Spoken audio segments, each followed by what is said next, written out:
Finally, mercifully, thankfully, the clusterfloose era is over for the Chicago Bears. Whereas it should have happened at the end of last season, but of course it didn't because Bears football! We're not going to pay him for 3 years for not being here. We're going to try and continue to prove this sunken cost isn't a sunken cost, even though it clearly fucking is. And we're not going to learn from our history, so we'll be doomed to fucking repeat it. Bears football! Finally, again, it's over. The worst head coach in Bears history is gone.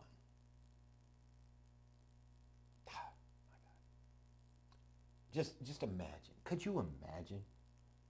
Put yourself in the position of somebody in the interview process for the Bears when they had some of those candidates. And their finalists were Jim Caldwell, Dan Quinn, and Matt Eberflus. I'm not the biggest Dan Quinn guy, but I couldn't imagine speaking to Dan Quinn and thinking that Matt Eberflus is the better guy for the job. I certainly couldn't imagine thinking that Matt Eberflus is better for the job than Jim fucking Caldwell. Are you nuts? Why did that happen? Wonders never cease, right? And what's crazy now is we're in the middle of the season. There's still 5 games left, mind you. And technically, the Bears are not eliminated from playoff contention at this point. That'll happen eventually, but right now they're not. There's so much talk about that next head coach, yet there's still 5 games left in this season.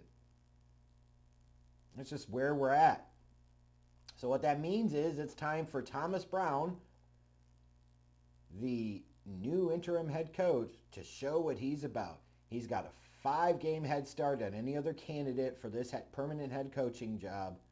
He's got a chance to show what he could do in this role. And here's hoping that he doesn't shit the bed.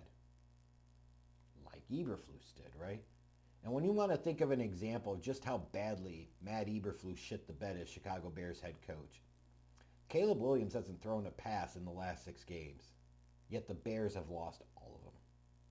Which I think is like the first time, or it's like some historical, like first time that's happened in NFL history, where teams had 6 straight games without an interception from their quarterback, and yet they've lost all of them.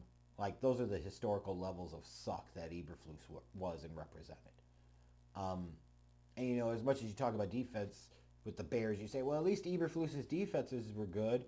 They were kind of up and down the past 6 weeks, right? And in key spots, they shit the bed. As much as they invested on that side of the ball in terms of draft pick currency, in terms of free agent spend, in terms of the head coach, you expect that to be a top 5 unit, and it isn't. They're not terrible, but they're not great. And we need to stop acting like they were so damn good. Not just the offense's fault for the team being 4-8 this year by any stretch of the imagination. And as far as that offense goes, they've come to life, some in the past few weeks, but let's not exactly go around crowning their asses just yet. Because over the last 6 games, for one reason or another, due to Shane Waldron, due to Matt Eberflus, due to whatever, this, that, and the third, the reality is the Bears have lost their last 6 games, which means their offense hasn't scored enough fucking points. So that's where we're at. It's a 5-game evaluation period for Thomas Brown. 5 more games for Caleb Williams to show some progress as we get ready for 2025. And it's ironic, Caleb in this rookie season through 12 games has already thrown for more yards in a season than Justin Fields did at any of his 3 seasons in Chicago. Color me fucking surprised. Just saying. Meanwhile, for the 49ers, you know, when you talk about the Bears and you say, well, this season didn't exactly go to plan, it certainly hasn't for San Francisco either. Can't be what they expected or they envisioned. They're the defending NFC Conference champions. And you could certainly say injuries have taken a toll on them. You know, they've had a lot of missed games from a lot of key players. Hufanga's missed 10 games. Javon Hargrave's missed 9. Christian McCaffrey's missed 8. Their first-round pick, Ricky Pearsall, missed 6 games. Brandon Ayuk's missed 5 games. Debo's missed a couple. George Kittle's missed a couple. Jawan Jennings has missed a couple. You know, Trent Williams has missed a couple. Like, this is a team that has had a big impact in terms of injuries. But you've got to find a way to overcome them. Like, no pity parties here. You've got to find a way to deal with that because other teams are dealing with injuries too. Shit happens. That's life. It's not always fair. And a big problem for the 49ers this year, as much as we could talk about Brock Purdy in the offense, it's the defense. They're 24th in points allowed. They have not been a good unit. And for a team that was like top 3 or 4 last year in points allowed, I think it is a significant difference. And when you look offensively and they're only middle of the pack in points scored, you start to wonder, man, this is a team with an awful lot of star power on both sides of the ball. It's almost like they're too star dependent. When those stars are out and or not playing well, they really become a mediocre football team. And that's pretty much what's happened this year, right? Injuries, my ass. There certainly are some questions about whether Brock Purdy should get the bag in the offseason or after next offseason. And I'll tell you flat out, to me, Brock Purdy feels more like an execution type of guy than an elevate others type of guy. He's more of a role-playing point guard than he is the type that can truly impose his will on and take over a game. I would be incredibly concerned if I'm the 49ers at the thought of paying him $60+ million a year. Good luck with that if that's the path you go down. You will live to regret that. I promise you. There's also some questions about Kyle Shanahan and his future. And on the one hand, it seems ludicrous for a guy that's taken them to 2 Super Bowls that you've got people talking about whether he could be fired or whether a team like the Bears might be calling to trade for him. But the reality is, there should have been more heat on Kyle Shanahan before now, frankly. This is a guy where his press clippings sometimes don't match the reality. I'm just saying. And I'm not saying he necessarily should be fired, but it feels like what the video I did several months back talking about it's time to have the Kyle Shanahan conversation. It feels like the 49ers at least need to have the Kyle Shanahan conversation.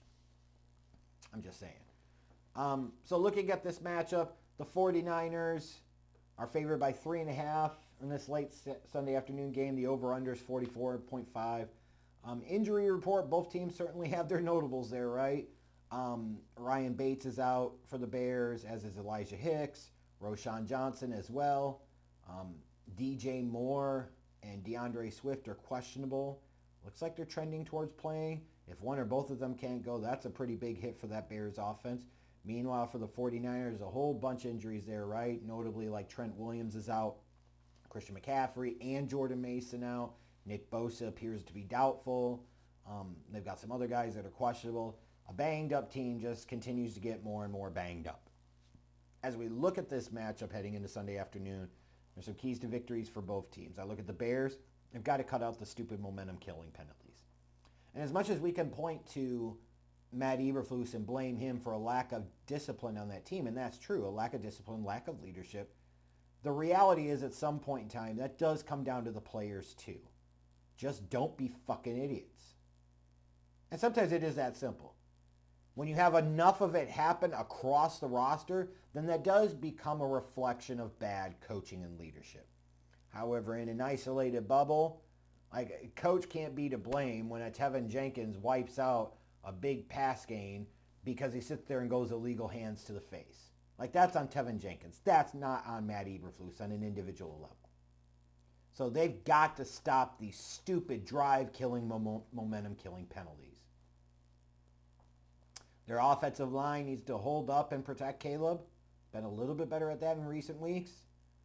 Need that to continue. Part of that could be still getting the ball out of Caleb's hands quicker. And then in terms of that passing game, get Rome Odunze and Cole Kmet involved early and often. You've got those guys there. Use them, damn it. Time for one of them to have a really big day against this 49ers secondary that can be certainly had. And then in terms of the 49ers, especially it sounds like Bosa will be out, they need somebody other than Leonard Floyd to generate a pass rush. They need Brock Purdy to throw for over 200 yards. Their last 3 games they've lost. This team has scored 37 points combined in the last 3 games. Brock Purdy, I think in the Buffalo game, threw for less than 100 yards. And the other 2 losses before that to Green Bay and Seattle, he was around 150 or so. And that's a guy you're talking about having to pay big-time franchise money. I'd be scared shitless having to do that. They need Purdy. Frankly, they need Purdy to go for over 300 against this Bears secondary. But you might live with 200. But, if Garendo's going to be your feature back on Sunday, they're going to need Brock Purdy. This is the type of game you say, hey, for the 49ers, They're close to the end of the line, but it's not officially over just yet. But you got to start winning some games. It's got to happen now. This is the type of game where you look for a quarterback to be an elevator and a multiplier, not just an executor. And then it's not just on Purdy either. You need your stars that get big money and get big media attention like George Kittle and Debo to play like they're big stars. And they haven't the past few weeks. This is a time for them to show up. When your backs are against the wall, your alphas have to be alphas. And if they're not, you can fucking forget it. This will be an interesting game on Sunday because these are both teams clearly heading in the wrong direction this year. You've got a situation where, it's a real chance for Thomas Brown to show whether or not he could be the guy long term. It's a real chance for the 49ers to try and save their season against a team that's lost 6 in a row. Meanwhile, the 49ers themselves have lost 3 in a row. I think this could be a more interesting and fun game to watch on Sunday afternoon than some might anticipate. But I will still pick the 49ers. I'm skeptical of this Bears offense being able to score more than 20 points. And I'm really skeptical about their defense in recent weeks. So give me the 49ers to win this one 27-20.